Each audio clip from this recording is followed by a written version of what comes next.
Hello అండి, welcome back to my channel Sanju views. ఇది నన్ను ఈవినింగ్ వ్లాగ్ అండి. స్కూల్ నుంచి వస్తా అయితే నేను కూరగాయలు తీసుకొచ్చారు. స్కూల్లో పిల్లలంటే చాలా అభిమానంతో అయితే ఇచ్చారంట వాళ్ళ సార్కి ఈ వెజిటేబుల్స్ అన్నీ కూడాను. ఎందుకంటే ఈయన కూడా చక్కగా ఫ్రెండ్లీగా ఉంటారండి స్టూడెంట్స్తో. సో అభిమానంతో అయితే పిల్లలు అయితే ఒక్కొక్కరు ఒక్కొక్క వెరైటీ తీసుకొచ్చారు. ఒక పాప అయితే డైలీ కూడాను సార్ గారికి 2 సపోటాపళ్ళు తినమని అయితే ఇస్తుంది. ఈయనేమో ఇంటికి తీసుకొచ్చేస్తారనమాట. సో నేను వాటితో ఐస్ క్రీమ్ అయితే తయారు చేశాను. వీడియో వస్తుంది, నెక్స్ట్ మిస్ అవ్వకుండా చూడండి. ఇవైతే వంకాయలండి. వంకాయలు కూడా మంచిగా లేత వంకాయలు అనమాట, వాళ్ళ ఇంట్లో పండించినవంట. భలే అభిమానంతో ఎన్ని కూరగాయలు అయితే తీసుకొచ్చారు చూడండి ఒకేసారి కూడాను. ఇవన్నీ కూడా మంచి మంచి రెసిపీస్ అయితే మీకు చేసి పెడతాను. ఇది నేతి బీరకాయ అండి, అలాగే వెలక్కాయ కూడా ఇచ్చారు. వాళ్ళు వెలక్కాయ అంటే పండిపోయింది, పందారు వేసుకొని తింటారంట.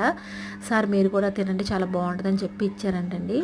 సో నేను ఇదిగోండి నాటు చిక్కుడుకాయలు అసలు ఎంత బాగున్నాయి అసలు ఇవన్నీ కూడా మంచి మంచి రెసిపీస్ అయితే మేము ముందుకు తీసుకొస్తాను. మీకు ఈ వీడియో నచ్చిందని అనుకుంటున్నాను. నచ్చితే కనుక ప్లీజ్ సబ్స్క్రైబ్.